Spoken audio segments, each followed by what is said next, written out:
He was fascinated by self-portraiture, and you'll see a lot of that. There's the one here in this book called Edgar Cayce's Photographic Legacy.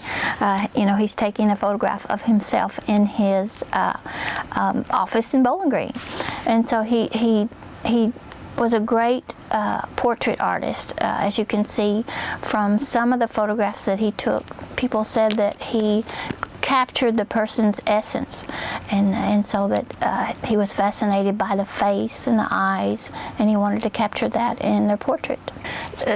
So the old saying, from failure comes success.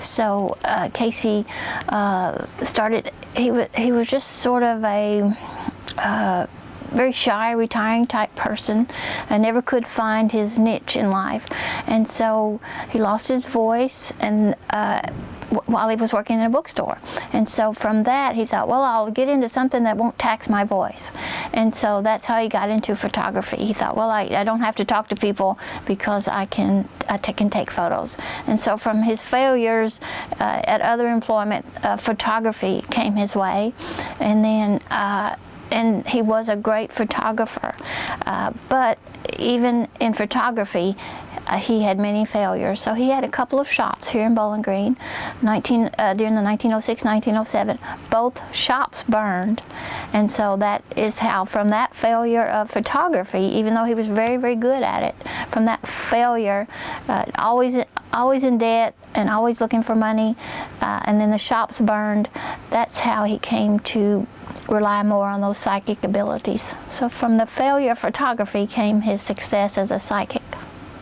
Well, he highlights or brings an interesting historical, or he's an interesting historical figure for Kentucky, particularly for Hopkinsville.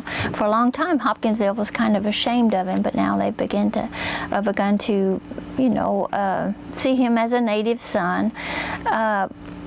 But he is, some have said he's along the lines of Nostradamus, that sort of thing. He did give readings, as he called his psychic abilities, to people like Woodrow Wilson, Thomas Edison, so he was quite well known.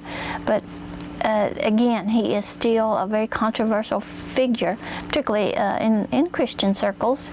But even today, he still has the ARE, the Association for Research and Enlightenment in Virginia Beach, so he's still a person of interest.